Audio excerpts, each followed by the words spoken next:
Alô? Oi, Alan. Oi, gente, boa noite. Sempre um prazer aqui, né? Do meu ficar aqui no contato com o Prolicenciatura. Na verdade, não é um encontro assim também tão de longa data, não, porque também a gente se encontra aqui, pelo menos o pessoal do Goiânia, né? Que a gente se vê pelos corredores. E vocês também estiveram aí com os meus textos no estágio 1 e no estágio 2. Então, às vezes a Vanessa ficava trabalhando e eu ia lá, Vanessa, deixa eu olhar o pessoal do Prolicenciatura. Então, já entrei em muitos fóruns, já vi, já me emocionei com as atividades que vocês foram desenvolvendo, porque uma coisa é a gente escrever. Outra, muito, muito, muito diferente, é aquilo que a gente escreveu virar, né, ação, virar realidade. Quem faz isso acontecer, claro que é a equipe, né, e nessa equipe eu estou colocando aqui uma equipe como um todo, no qual as ações que vocês realizam, que vocês alunos realizam, e principalmente é muito emocionante ver o pessoal do Prolicenciatura, que é em relação ao estágio, que é uma turma de professores, na sua maioria. Então, assim, antes de começar a falar sobre essa disciplina de cultura popular, eu quero dizer que eu fiquei muito emocionada e ver a maneira como vocês fizeram os estranhamentos de vocês em relação ao estágio 1 e estágio 2. Então, foi muito bacana ver isso, né? E espero que com a disciplina de cultura popular também aconteça o mesmo voto de confiança, o mesmo mergulho. Sabe aquele convite que foi feito para vocês irem para as ruas? E que no começo vocês ficaram estranhando. Ah, mas isso é estágio? O que isso tem a ver? Então, pode ser que nessa disciplina também aconteçam alguns estranhamentos, certo? E que vocês também vão ter no texto convites para exercerem esse estranhamento e deslocarem conhecimentos já fixos em relação à questão de cultura popular.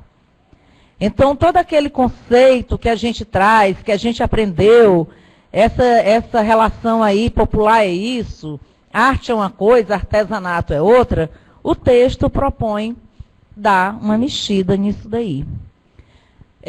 Trazendo uma fundamentação histórica, mostrando que as coisas não nascem ou isso ou aquilo.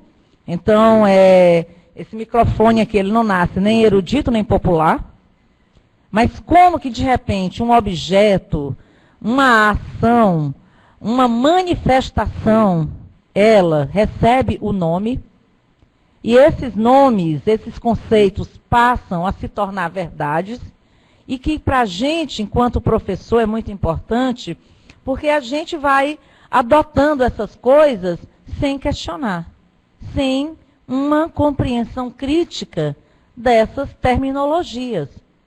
Relação de cultura, cultura isso, cultura aquilo. Então, é isso que o texto propõe. Eu espero que vocês gostem do texto.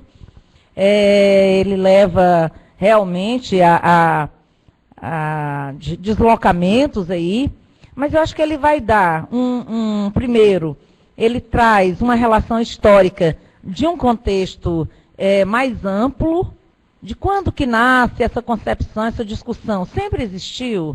Sempre se falou em cultura popular? Desde quando e por quê e como se começa a falar sobre nessa palavra de popular?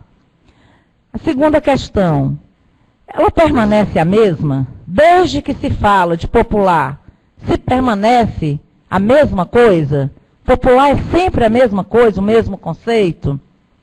Se não é, se a gente pode falar no plural, se existe A mesma forma como o conceito de cultura, hoje, é inconcebível você falar no singular, você tem que falar no plural. Hoje, por exemplo, você falar de cultura brasileira, não se fala mais nisso. Por quê? Porque a gente, reconhecidamente, não existe uma única cultura brasileira. E sim, culturas, né? No plural. É esse exercício de passar do singular ao plural. Culturas brasileiras. A mesma coisa. Culturas populares. Mas que populares? É sempre o mesmo sentido? É sempre a experiência de quando eu era criança, pequena, lá em Barbacena? É isso? É a congada que eu participei, ou que eu vi acontecer? É nos folguedos? É a brincadeira de roda? Será que é só isso? Quer dizer, será que de fato todo mundo tem uma experiência com o popular? E se for, que tipo de popular? Então, esse popular que a gente fala, ligado mais a uma determinada tradição, está vinculado a que tipo de conceito? A que época histórica? Então, o texto vai brincando com isso, vai procurando fazer com que vocês, enquanto professores, e enquanto, claro, antes de serem professores, nós somos seres humanos, é que a gente se faça essas perguntas. Mas eu estou insistindo na questão de ser professor, tem uma razão muito forte. Porque nós, enquanto professores, somos alvo, e um alvo, muitas vezes, ou pelo menos na maioria das vezes, um alvo passivo das políticas públicas, das políticas educacionais. Então, para que a questão da multiculturalidade, da diversidade esteja num PCN ou numa outra ação que o Estado de Goiás organiza, ou o governo federal, e esteja lá, nesse documento, determinado conceito de popular, empurrado de goela abaixo, sem nenhuma fundamentação. Então, se a gente não tem bases históricas e teóricas, a gente vai engolir aquilo ali. A gente, não, então popular é isso, cultura popular é isso, cultura de massa é aquilo, cultura erudita é aquilo outro. Minha proposta é que a gente tenha fundamentação para pensar e refletir. Mas será que é mesmo? Será que essa atividade ou esse documento que nos enviaram para trabalhar com cultura popular, será que é só isso? Então, é isso.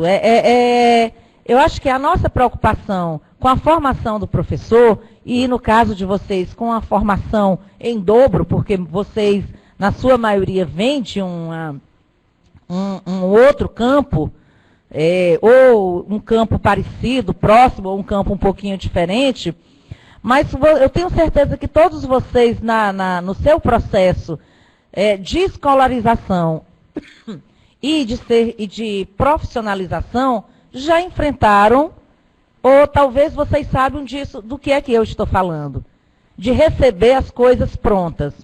Sabem? Vocês entendem do que é que eu estou falando? Então vem um documento, vem uma lei municipal, vem um folder de um artista, aí que vou dar um exemplo para ficar mais claro. Aí você lê que o artista Antônio Poteiro, o artista popular Antônio Poteiro, era autodidata, ingênuo, primitivo. Autodidata, ingênuo e primitivo são concepções, ao meu ver, horríveis, colonialistas, construídas de um determinado ponto de vista e que a gente assume como verdade. E a gente usa, e a gente vai ensinar para os nossos alunos assim. Que o cara é primitivo, que o popular é primitivo, é ingênuo, é autodidata. E a gente vai sair repetindo que nem papagaio. Né? Porque muitas vezes as políticas educacionais nos tratam como papagaios. Então é um pouco de tentar, por mais que eu acho papagaio um bicho bonitinho, né? Falador, tem uns que falam demais, né? Tem outros que só mais prestam atenção, É igual a história da coruja, não sei se vocês conhecem, mas também não vou contar agora. Não, é o cara que vai vender um papagaio, vocês conhecem isso. Conhece, um queria comprar o papagaio e o outro vai vender, mas aí ele fica com falta de papagaio. Aí arranja uma coruja. Certo? Aí se tem alguém aqui de Portugal, me perdoe. Aí vai vender então para o português a coruja. Mas o português sabia que o papagaio era um bicho que fala. Aí foi lá, comprou, levou, passou um mês lá interagindo, né? Fazendo a mediação com o papagaio, né? Papagaio coruja. Aí ele voltou para o vendedor e disse, rapaz, esse bicho não está falando não. Disse, olha, falar ele não fala não, mas ele presta uma atenção que é uma maravilha. Né? Então é mais ou menos isso, né? Às vezes nós podemos estar aí entre papagaio e coruja, e a pretensão do texto é tentar nos colocar num lugar mais ativo em relação a esses conceitos que nos chegam de forma tão maniqueísta, tá? E que estão aí na nossa história faz muito tempo, tá? É isso, gente. Perguntas, curiosidades? Não? Boa noite, então. Nenhuma pergunta?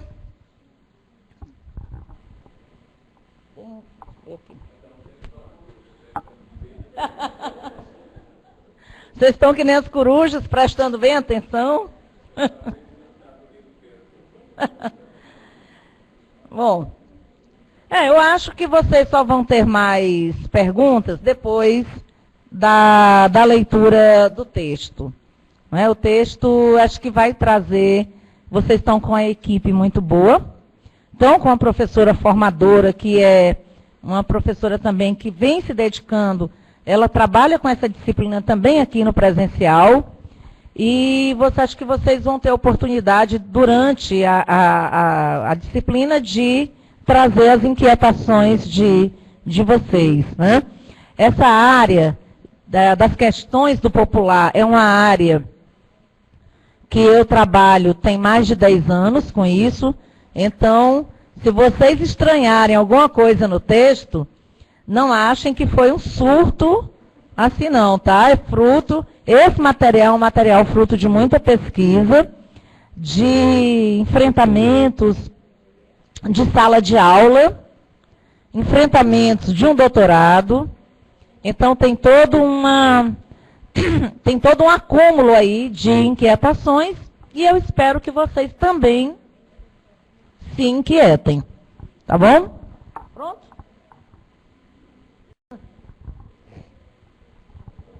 Pronto, né, gente? Acho que é isso, o resto é com vocês, com os tutores e com a formadora. Quero agradecer à professora Gisele por abraçar, então, a disciplina como formadora. Eu quero agradecer a cada tutor e quero chamar a atenção dos tutores que vão... Só um instantinho, gente.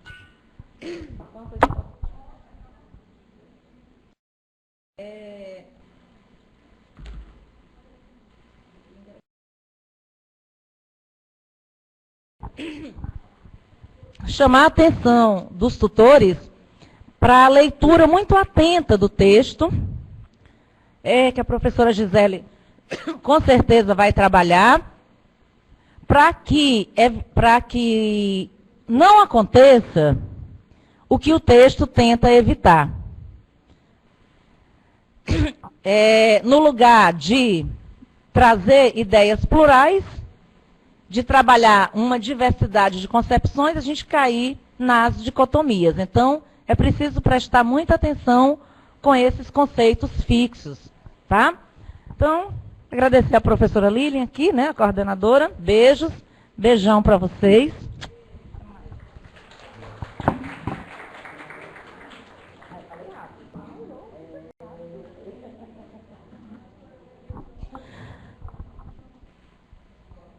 Obrigado, pessoal. Obrigado, professora Leda. O pessoal do interior, dos polos, alguma pergunta? Alguma dúvida sobre o semestre? Não perguntem dos livros, eu já expliquei. Estão parados na gráfica, por favor. Greve. Perguntas? O pessoal de Goiânia tem alguma pergunta, alguma dúvida?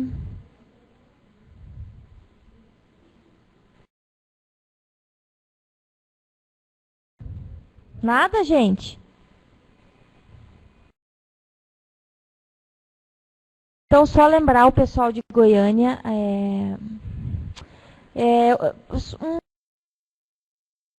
quero chamar a atenção para algo também que é específico para Goiânia, mas eu vou falar antes que vocês comecem a sair.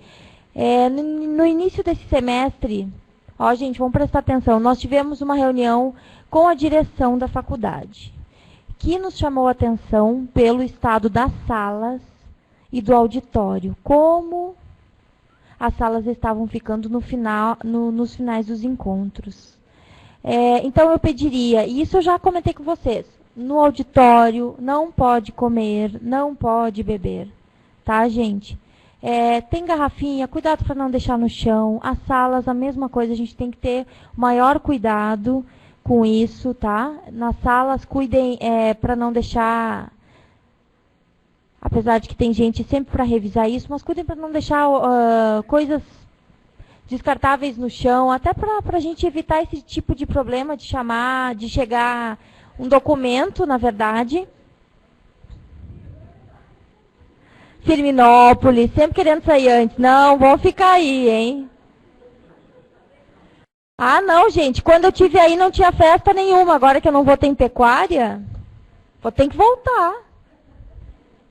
Então, vamos tomar um cuidado, então, com as salas, para deixar as salas organizadas, para que não chegue nenhuma reclamação da parte da direção em relação a isso, certo? E auditório sem comida, sem bebida. Um abraço, pessoal de Catalão. Nenhuma pergunta, gente? Não estou acreditando, é só porque está no microfone, né? Porque se não tivesse no microfone, vocês fariam perguntas, não é? Eu tenho certeza que eu vou sair ali na porta, vai todo mundo, professora, e os materiais, professora, e as bolsas, professora, e não sei o quê. Nada, gente. Então, um bom início de semestre, bons estudos, contem com a gente. E que ano que vem a gente inicia a TCC, né? Ano que vem a gente tá... gente, uma coisa importante, que eu acho que ninguém se deu por conta ainda. Vocês precisam se organizar para a formatura. Então, assim, ó, o que a gente pode fazer é montar uma sala, ou a gente bota um espaço lá no Coordenação Tutoria, que vocês comecem a dialogar entre os polos, para vocês terem uma pessoa responsável, de repente abrir uma conta, para guardar dinheiro, fazer uma festinha, né? É daqui um ano e precisam se organizar, viajar, tudo isso, é só vocês proporem. Tá bom, gente? Então tá. Um beijo, até amanhã. Amanhã às 8 horas, hein? Todo mundo nos polos. Abração.